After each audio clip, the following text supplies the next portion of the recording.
처음 설교하는 것 같은데요. 어디 여기가 더 좋습니까? 아니면 본당이 더 좋습니까? 둘다 좋아요. 좋은 답입니다. 자, 제가 지금 그 본당에서 시리즈로 지금 하고 있는 것이 말씀을 붙잡는 사람들인데, 오늘은 씨 뿌리는 자의 비유, 공간 복음에는 세 군데 다 나오죠. 누가복음에서 우리가 지금 성경 말씀을 보고 읽었습니다. 지난주에 한국의 큰 교단인 합동측 장로교 예수교 장로교 합동측 교단에서 이단 사이비 대책위원회 발표가 있었습니다. 한국 교회는 상당히 지금 이단으로 시달리고 있어서 대체로 어느 정도의 피해인가를 추측하기 위해서 조사를 해봤는데, 합동 측에 약 한 600여 교회를 조사해 보니까 그 중에서 25% 이상이 이단으로 인해서 직접적인 타격을 받았다는 보고를 받았다고 합니다. 그 내용을 보게 되면 이단에서 사람들이 와서 교회를 막 혼란시키고 분열을 시키는 그런 경우가 있었고, 교인들을 빼앗아가고, 또 심지어 어떤 경우에 아예 교회를 송두리째 접수해가는 그런 케이스도 있었습니다. 그런데 가정에서의 또 파탄도 심각했습니다. 그래서 막 그 가정주부가 집을 나가고, 막 그 교회에 완전히 빠져가지고 집을 나가고, 또 이혼을 하고 이런 경우가 있었는데, 제일 그 한국 교회에 지금 어려움을 주고 있는 이단은 여러분 잘 아시는 신천지이고, 또 두 번째로 위협을 주는 교단은 안상홍이라는 사람이 교주로 있는 하나님의 교회입니다. 그런데 이번에 이런 조사를 하고 난 다음에 이제 지적 사항들이 몇 가지가 나왔는데, 한국 교회의 성도들이 의외로 말씀 훈련에 약하다라는 지적 사항이 나왔습니다. 그래서 이단들이 이렇게 왔을 때 그것을 옳게 분별할 수 있는 힘이 없이 너무 쉽게 넘어간다. 심지어 교회 목회자도 이단이 이렇게 들어왔을 때 어떻게 대적을 해야 되고 대처해야 되는지에 대해서 교리적으로나 신학적으로 준비가 되어 있지 않았다라는 그런 결과였습니다. 여러분, 그 이단은요, 우리가 조심해야 될 이단들이 이렇게 가르쳐 여호와의 증인이라든지 또 통일교, 또 몰몬교 이런 데 우리가 조심해야 되는데, 또 요새 신흥 새로 올라오는 이단들이 많이 있습니다. 특히 이 안상홍이라는 사람이 시작한 하나님의 교회는 지금 제가 알기로는 교주가 이제 여자로 바뀌었습니다만 상당히 위험합니다. 근데 참 사람들이 어떻게 저런 걸 믿을 수가 있나? 어떻게 메시아를 자기들이 메시아라고 하는 저런 사람을 믿을 수 있는가 하는데 빠져들어요. 왜냐하면 평소에 말씀에 대한 그 공부나 준비가 제대로 되어 있지 않으면 막 와서 집중적으로 공격하고 그럴 때 막 빨려 들어가는 겁니다. 그런데 모든 이단에 한 가지 공통점이 있습니다. 뭐냐면 결과가 끝이 아주 안 좋다는 거예요.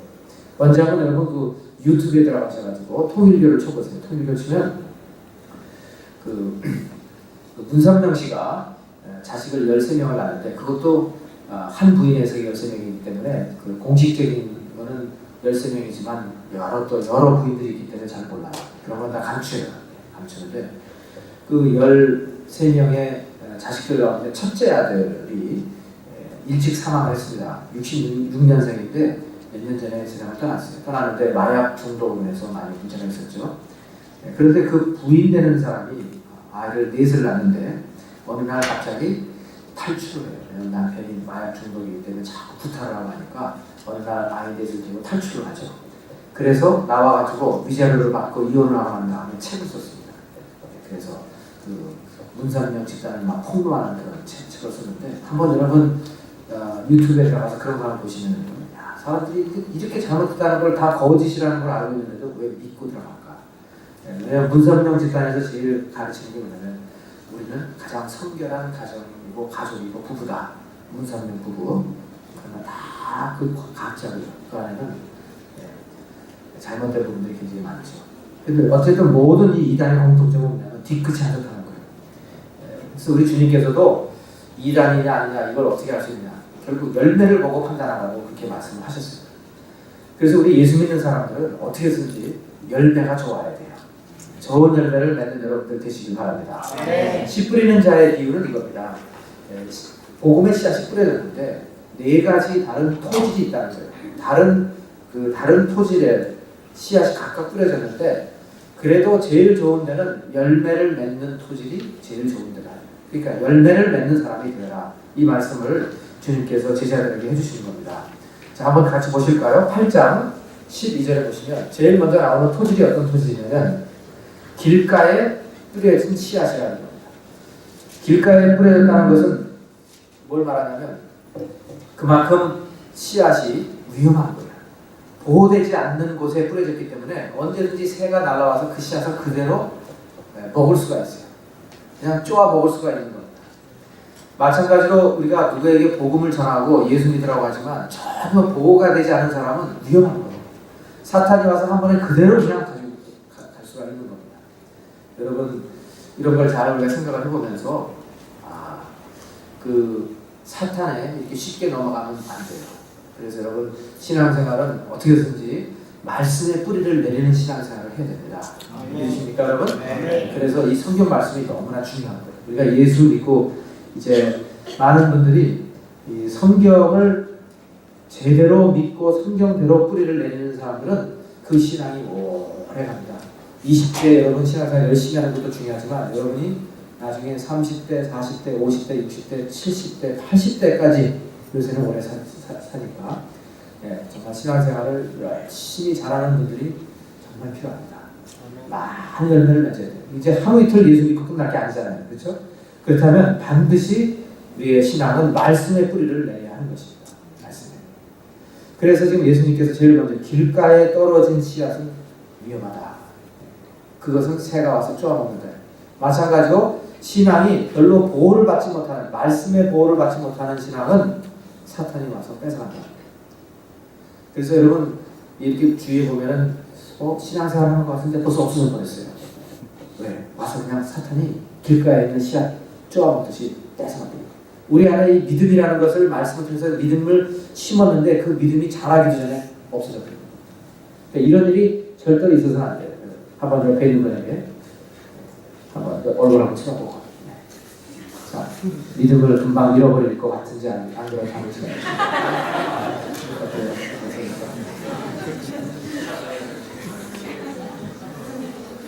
보통 형제자매 같지 않죠? 오래 갈것 같죠? 네, 그래야 되거든요. 신앙생활이라는 건 기분으로 하는 게 아닙니다. 여러분.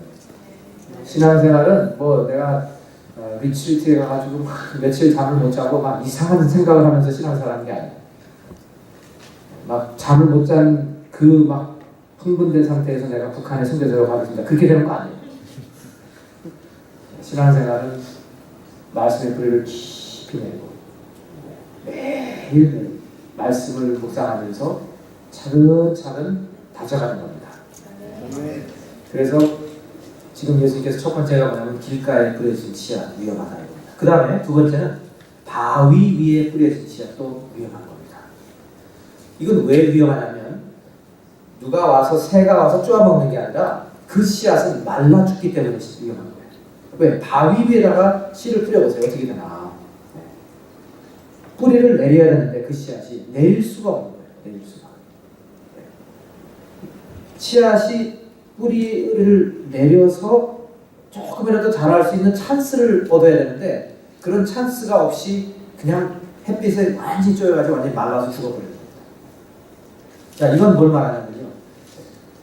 신앙생활 하면서 교회 나왔는데 전혀 양분을 받지 못하는 거예요. 말씀도 제대로 받지 못하고 또 개인적으로 성경 말씀을 받지 못하고 인풋을 받지 못하다 보니까 어느 순간 약간의 처음 예수 믿을 때의 기쁨은 있었지만 그것이 사라져가면서 그냥 꺼져버려요. 이런 일들이 일어날까요? 안 일어날까요? 예, 모든 파스로. 저는 그런 사람들을 많이 봤어요. 쭉 보면서 처음에는 굉장히 익사이트 돼 있어요. 여러분 단기 선교 다녀오고 나면 굉장히 익사이팅합니다. 그런데 제대로 관리하지 않으면 다녀오고 나서 오히려 더 영적인 깊은 디프레션에 빠질 수가 있어요. 그거 아시죠? 왜냐하면 단기 선교하면서는 매일 팀들이 일어나서 아침에 기도하고 성경 보고 또 열심히 나가서 전도하니까 얼마나 영적으로 막 상당히 막 좋았잖아요. 그런데 문제는 뭐냐면 이제 돌아와서 그런 소그룹에 들어가지 않고 계속해서 큐티가 자꾸 하다 보면 이제 내 자신의 또 막 약한 모습을 보게 되면서 실망이 오는 거예요. 내가 이런 모습이 아닌데 하면서.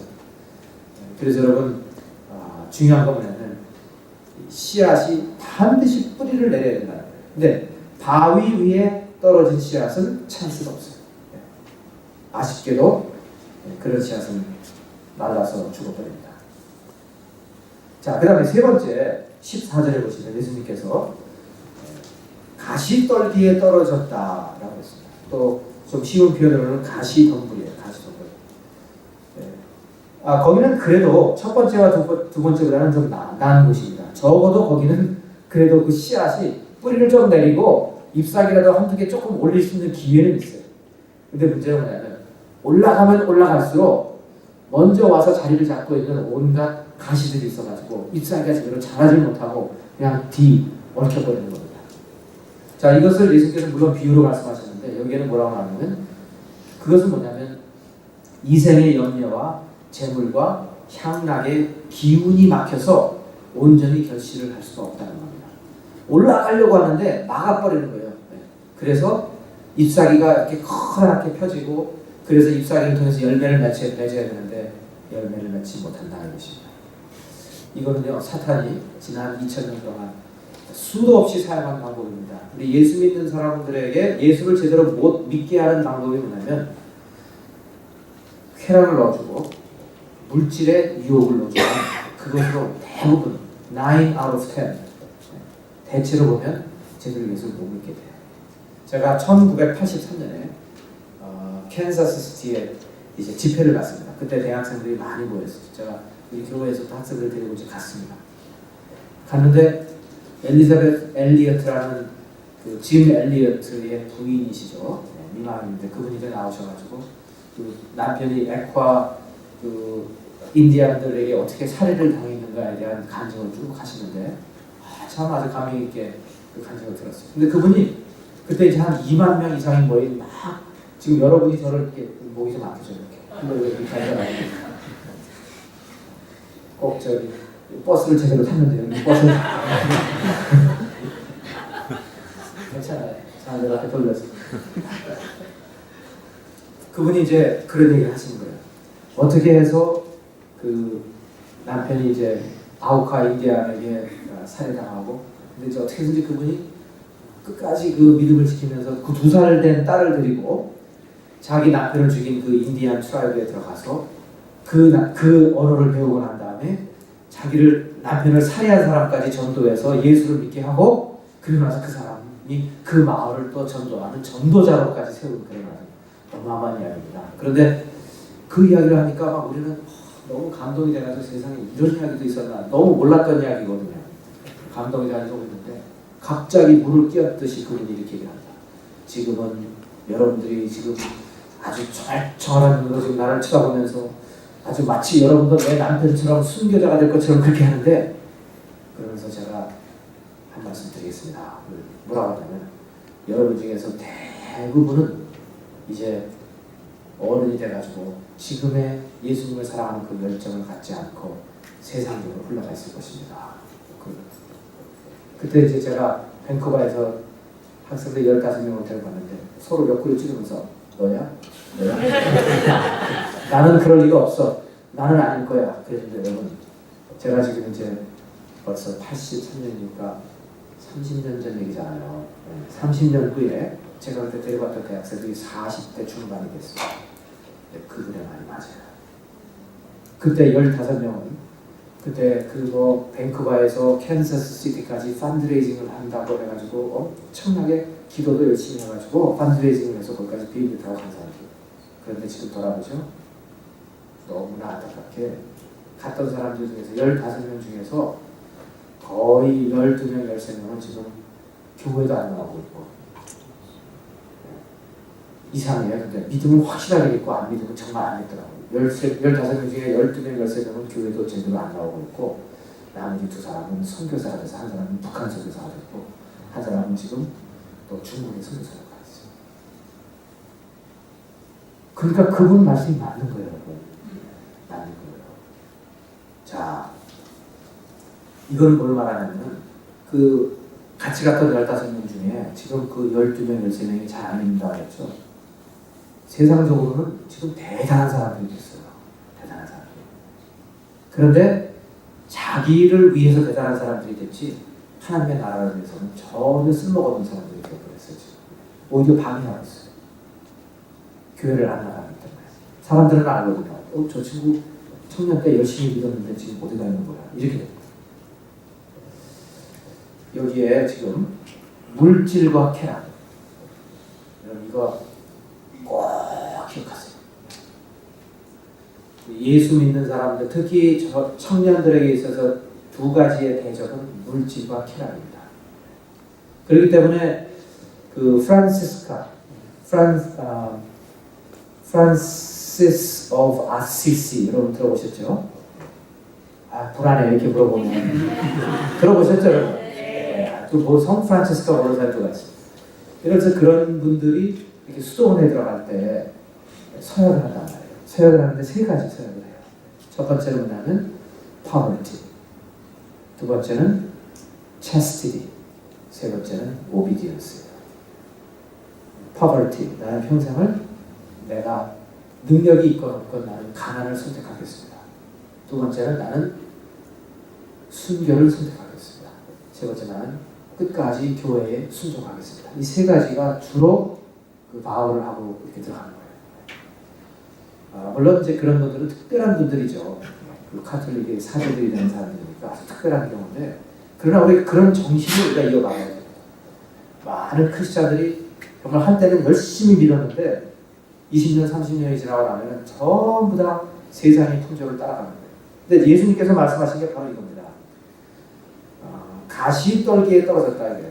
말씀이 떨어졌는데 안타깝게도 가시 덤불 사이에 떨어져가지고 올라오는데 쾌락이라는 커다란 줄기에 막혀버리고 또 그걸 비켜서 올라오다 보면 물질이라는 커다란 줄기에 또 막혀가지고 그냥 올라오다가 비비 틀다가 잎사귀가 잎사귀처럼 크지를 못하고 열매를 맺지 못하고 끝난다는 거예요. 여러분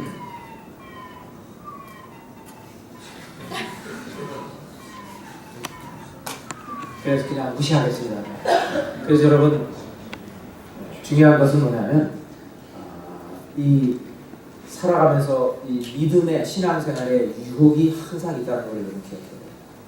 벌써 100년 전 이야기인데 1912년 4월 14일 우리가 영화로도 봤던 그 타이타닉호가 이제 빙산에 부딪혀서 침몰을 할 때입니다. 막 배가 이제 가라앉기 시작하는 거예요. 사람들이 얼마나 겁이 났겠어요. 막 가라앉으니까.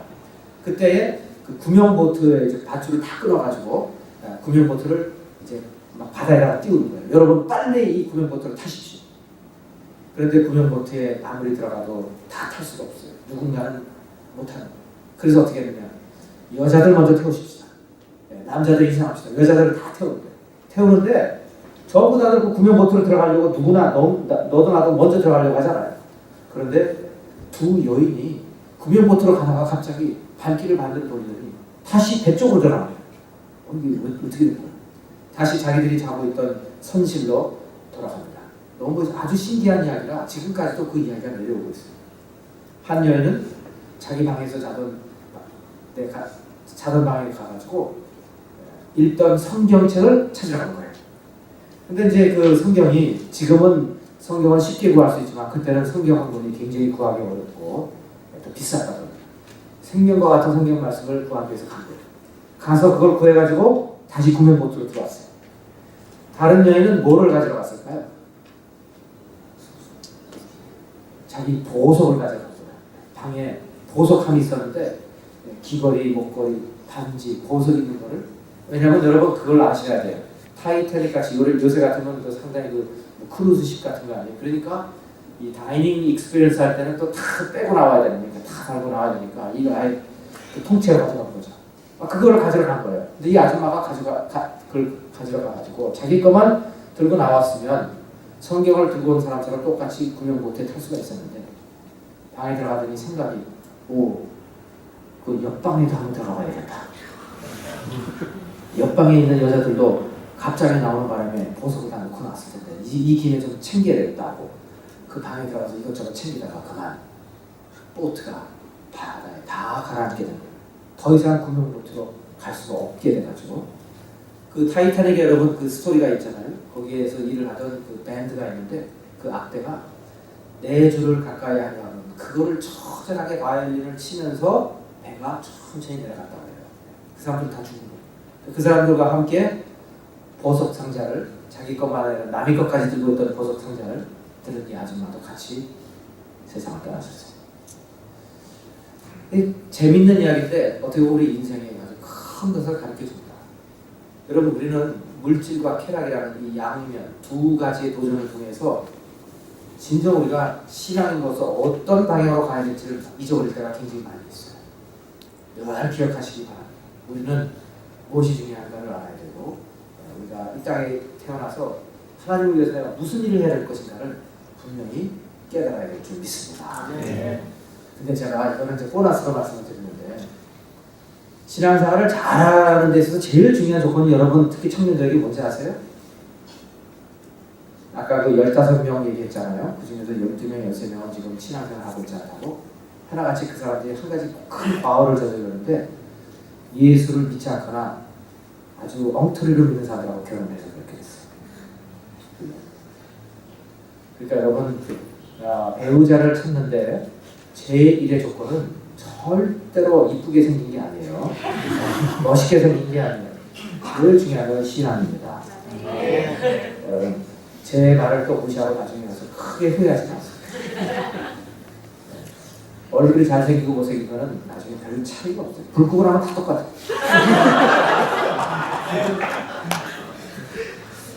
그리고 놀랍게 말이죠. 부부가 한 3, 40년 같이 살죠. 얼굴이 어차피 다 똑같아져요. 이상해. 얼굴 똑같아요. 그거 참 신기해요. 그래서 여러분 부모님도 얼굴 비슷해요.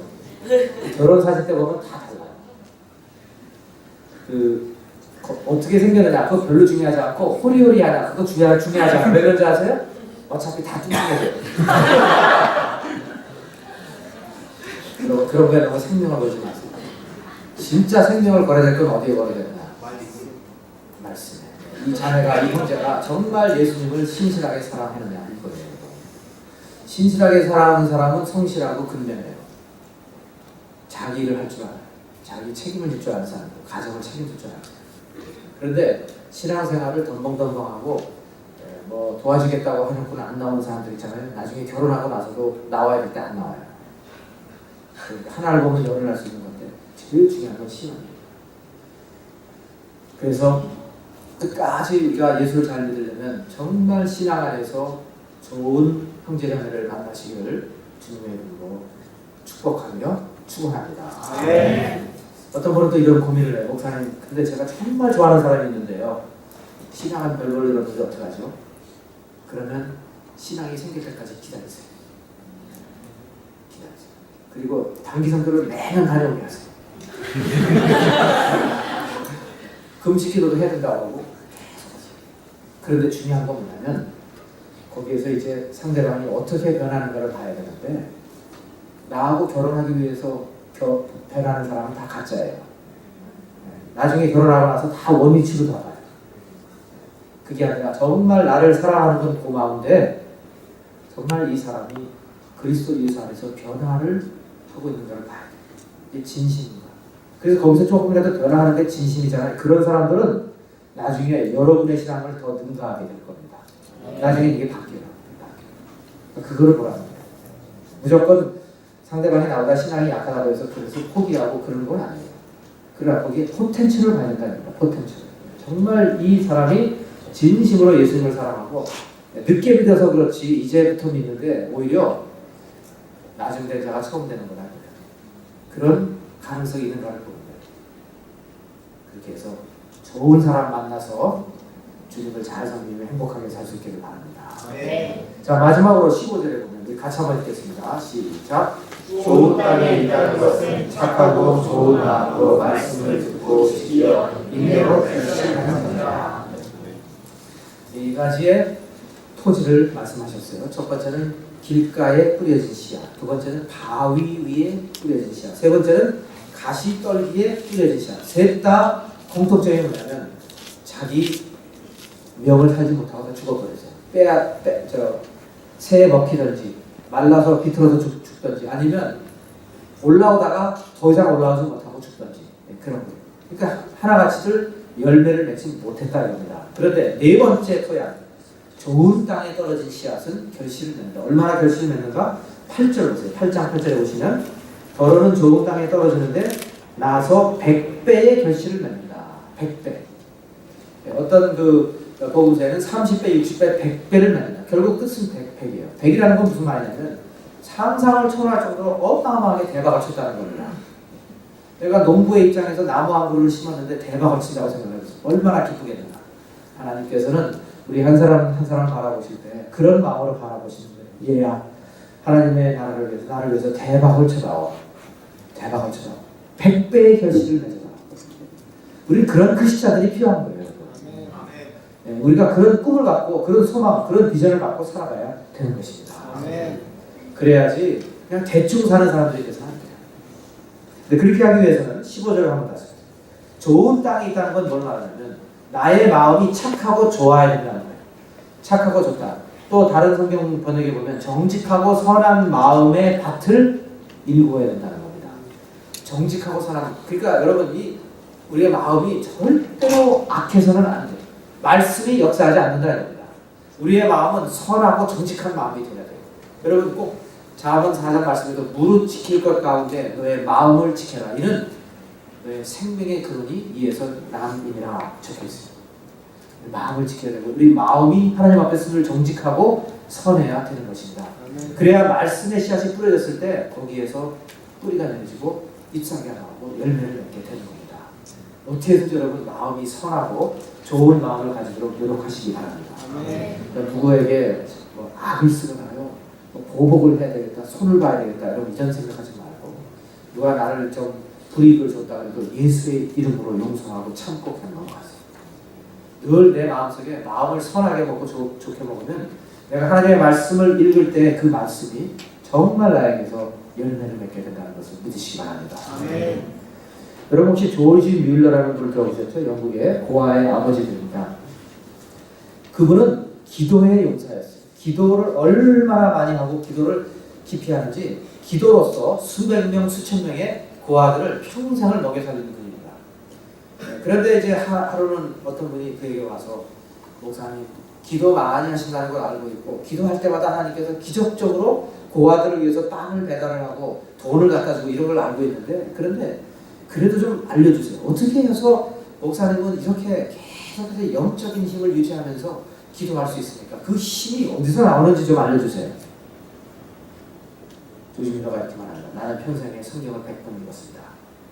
그런데 놀라운 것은 읽을 때마다 하나님 말씀은 나에게 한 번도 실증을 주지 않고 읽을 때마다 새롭고 힘과 소망을 나에게 주는 것을 깨달았습니다. 이것은 내가 지난 54년 동안 체험한 삶 경험입니다. 이렇게 말합니다. 그러면서 뭐라고 하냐면 그런데 제가 사실은 처음 예수를 믿고 3년 동안은 성경을 읽지 않았습니다. 지금 돌아보니까 성경을 읽지 않았던 그 3년은 나의 삶 속에 정말 잊혀진 그리고 잃어버린 시간이었습니다. 왜? 성경을 안 읽으니까 나에게는 크리스찬으로서의 기쁨도 느끼지 못하겠고 사명감 없이 살았다는 거예요. 그래서 나는 죽은 크리스찬과 다를 바가 없었습니다. 그런데 성경을 읽어보니까 영적 활력은 성경을 읽는 것과 정비례하다는 것을 깨달았고 성경 읽기가 내 하루 일과의 가장 중심이 된다면 이것처럼 은혜가 없습니다. 조지 밀러는 54년 동안에 성경을 100번 읽었으니까 평균 1년에 2번씩 읽은 겁니다. 그러면 하루에 한 8장 정도를 읽었다는 거죠, 매일. 말씀을 붙잡고 산 거예요. 여러분, 말씀을 붙잡고 살아가기를 바랍니다. 여러분이 말씀을 붙잡고 살아가면 말씀이 여러분을 붙잡아 주실 것입니다. 우리가 사실 신앙생활을 잘하다가 순간적으로 곁길로 가는 게 있어요. 순간적이에요. 아주 그 선택이 순간적이라니까요. 아, 내가 이걸 좀 해볼까 하면서 엉뚱하게 그냥 잘 나가다가 아니 단기성교 잘 다녀와가지고 모든 게 다 큐티도 다 잘하다가 갑자기 순간적으로 이상한 생각이 들어가지고 그래? 그거 한번 해볼까 하면서 이상한 생각이 빠져버린 거예요. 순간적으로. 이런 일들이 일어나지 말아야 되는데 이것을 방지하기 위해서는 다른 게 없습니다. 여러분 하나님의 말씀이 하루 종일 우리의 삶 속에서 떠나지 않아야 하는 것입니다. 아멘. 그러니까 어떻게 해야 되느냐? 성경 일독은 반드시 해야 돼요. 반드시 해야 돼요. 우리 크리스천으로서 1년에 한 번씩은 성경을 반드시 읽어야 돼요. 이걸 못 읽는다? 말도 안 돼요. 성경 넉장이 너무 많다? 말도 안 돼요. 20분이면 읽어야 하는 것입니다. 그리고 나서 성경을 읽고 난 다음에 또 거기에서 내가 나에게 주시는 말씀을 하나 붙잡아야 돼요. 예를 들어서 좋은 땅에 있다는 것은 착하고 좋은 마음으로 말씀을 듣고 지키고 인내로 결실하는 자라. 아, 좋은 땅. 좋은 땅이라는 말씀을 내가 붙잡은 거예요. 하루 종일 그 말씀을 붙잡고 묵상하는 겁니다. 하나님, 내 마음이 좋은 땅처럼 되게 해주세요. 내 마음이 좋은 땅이 되려고 하는데 내 눈은 나쁜 땅만 보고 있는 것 같습니다. 하나님 나를 도와주세요. 하나님 내 마음이 좋은 땅이 되게 해주세요. 하루 종일 이렇게 묵상을 하잖아요. 그러면 그 말씀을 통해서 하나님께서 내가 해야 될 일을 가르쳐 주십니다. 그럼 그 말씀대로 행하죠? 순종하죠? 바로 그게 열매예요. 그래서 우리가 이제 우리 청년들한테는 이 말이 좀 상상하기가 어려운 얘기예요. 사실 저도 죽는다는 거는 45세 이상부터 생각하기 시작했으니까 그래요. 근데 여러분 미리 예습한다고 치고 한번 제가 마지막으로 이 얘기를 하고 내려갈 건데 잘 생각해보세요. 여러분은 여기 있는 모든 사람은 언젠가는 죽게 될 것입니다. 믿어지지 않죠? 내가 죽는다는 게. 근데 저는 저의 컬링이 목사이기 때문에 장례식을 많이 해요. 벌써 지금 금년 2014년이 되는데 벌써 4번 장례식을 했어요. 처음에 장례식 할 때는 여기 또 관을 열고 하잖아요. 관을 열고 하니까 뭐 계속 나를 쳐다보는 것 같고 관을 왜 들고 왔다. 딴 데는 다 갖고 하는데 근데 이상하게 이민교회가 그런 또 문화가 돼가지고 저거 다 열고 해야 되는데 또 닫으라고 했더니 안 된대 열어야 돼. 처음에는 그 이제 시신이라고 하잖아요. 돌아가신 그 시체를 옆에 이렇게 가서 보면은 좀 섬찟하죠. 특히 젊은 분이 돌아갔을 때는 섬찟하죠. 근데 여러분 지금은 말이죠. 하도 봐가지고 돌아가신 분 팔을 만지거나 그래도 전혀 이상하지도 않고 쳐다보고 가까이 있어도 전혀 이상하지 않아요. 다시 말씀을 드려서 사는 것과 죽는 것의 그 경계선이 어떤 데서 상당히 물놀이할 때가 많아요. 그전까지만 해도 같이 대화를 하던 분인데 오늘 아침까지 대화를 했는데 집에 갔다가 다시 전화하고 돌아가셨어요. 삶과 죽음이 이렇게 큰 차이가 납니다. 여러분 우리는 언젠가는 주님 앞에 이제 서게 될 것입니다. 믿으십니까? 네. 이 중에는 뭐 이제 여러분 오래 살 거예요. 80, 90까지 살겠지만 그래서 아직은 나에게 먼 시간이라 생각하죠. 그렇기 때문에 한참 후에 생각한다 그렇게 생각하지 마시고 그렇다. 그럼 나에게 적어도 50년, 뭐 60년의 이 시간이 있는데 그러면 잘 됐다. 내가 정신을 바짝 차리고 나의 삶을 예수 그리스도의 영광을 위해서 정말 잘 살아보겠다. 비전을 갖고 잘 살아보겠다. 여러분 이런 꿈을 꾸시기 바랍니다. 아멘. 예수 믿는 사람과 결혼하고 난 다음에 꼭 여러분 예수 믿는 가정을 이루시기 바랍니다. 아멘. 아이들을 낳죠. 기도로 키우세요. 기도로 키우는 자식들은 절대로 흩어지잖아요. 기도로 키우세요. 나중에 아이들이 기도로 키우지 않고 신앙에 다 막 멀리 했다가 나중에 아이들 속세길 때 돌아오고 그런 어리석은 사람들이 되지 마세요. 처음부터 예수 믿게 하고 처음부터 기도 잘하게 하고 말씀으로 기도 시켜보세요. 정말 여러분 하나님께서 축복해 주시는 가정을 이루게 될 수 있습니다. 중요한 건 뭐냐면 열매를 하나님께 드려야 돼요. 이단의 잘못된 열매를 드리는 게 아니라 우리는 잘 믿고 올바른 열매를 하나님께 드려야 되는데 그 열매가 뭐냐 그러면 열매는 다른 게 사랑의 열매를 드립니다. 믿지 않는 사람 믿게 만들어서 전도의 열매가 하나님께서 제일 귀하게 여기시는 거고요. 그 다음에 어려운 사람들을 도와주고 하는 봉사의 열매 하나님께서 굉장히 귀하게 여기십니다. 그런 열매를 많이 맺어서 하나님 앞에 갔을 때 칭찬받는 여러분들이 되시기를 주님의 이름으로 축원합니다. 기도하겠습니다. 거룩하신 하나님, 오늘 씨 뿌리는 자의 비유를 통해서 열매 맺기를 그렇게 원하시는 하나님의 마음을 깨달았습니다. 말씀이 우리의 삶 가운데 늘 거하게 하셔서 열매 맺는 삶을 살게 하여 주시옵소서. 예수 그리스도의 존귀하신 이름으로 기도하옵나이다. 아멘.